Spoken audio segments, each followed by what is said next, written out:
Now, what about that second question? What is the evidence that God does exist? Here I offered 5 lines of evidence.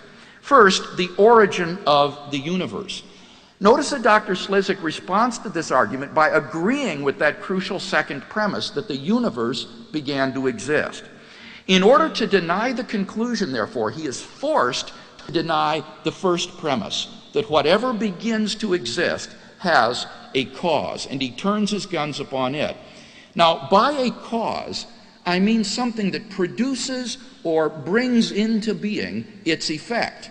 And my argument is that whatever begins to exist must have a cause in that sense. Now, notice that Dr. Slizak does not refute this causal principle. He gives no reason at all to deny that this premise is true or to think that it is false. He merely asks the question, what reason is there to think that it is true? Well, let me give 2 reasons on behalf of the causal premise. Number 1, I think it is an obvious first principle of metaphysics. Being does not come from non-being. Something does not come from nothing. Atheists themselves recognize this truth.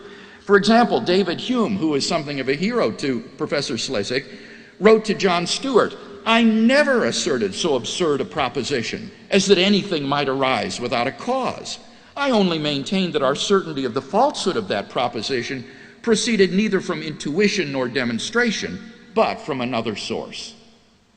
The atheist philosopher Kai Nielsen gives the following illustration. He says, suppose you suddenly hear a loud bang, and you ask me, what made that bang? And I reply, nothing. It just happened. He says, you wouldn't accept that. In fact, you would find my reply quite unintelligible. Indeed, it really is unintelligible how being could come from absolute non-being. Just think about it. In the case of the universe, prior to the Big Bang, there wasn't even the potentiality of the existence of the universe. But then how could the universe become actual if there wasn't even the potentiality of its being? Or think again, suppose that something could come into existence from nothing. If that were the case, then it's inexplicable why just anything and everything doesn't pop into being out of nothing. But no one here tonight is worried that while you're listening to this debate, a horse may have popped into being uncaused out of nothing in your living room and is there defiling the carpet right now as we speak. As Dr. Slizak himself has written in another context, only academics could be so ridiculous. If made seriously outside the seminar room, such claims would be evidence of clinical derangement. In fact, the suggestion that the universe popped into being uncaused out of nothing is worse than magic when you think about it. At least in the case of magic, when the magician pulls a rabbit out of the hat, at least you've got the magician and the hat. But in the case of atheism, the universe or the rabbit just pops into being out of absolutely nothing. And I submit to you that's just metaphysically crazy. So that's the first reason, I think, on behalf of the causal premise. Secondly, the causal premise is a universally verified and never falsified principle of empirical science. This should be the highest form of proof to Dr. Slizak as an empiricist. And notice you cannot dismiss the causal principle like a taxi cab when you get to the origin of the universe. The only reason that anyone would deny it in that context is out of a desire to avoid the theism that it implies. But that is simply question begging in favor of atheism. So in short, I think that the first premise is impeccable, that we have good reason to believe that whatever begins to exist has a cause. But Dr. Slizak insists the Big Bang, he says, cannot have a cause because there was nothing before it.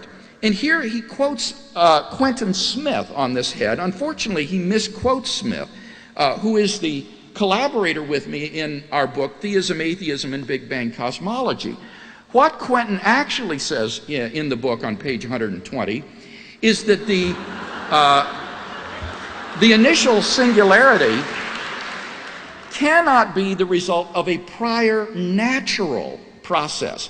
But he says this still leaves open the question of whether the singularity or the Big Bang is an effect of a supernatural cause. He notes that such a supernatural explanation does not violate the singularity theorems because it does not try to extend the space-time manifold beyond the singularity. Now, Dr. Slezak says, well, the Big Bang can't have a cause because there was no time before the Big Bang. But notice the hidden assumption here. He assumes that causes must always precede their effects in time, but that's patently false. Causes can be simultaneous with their effects in time.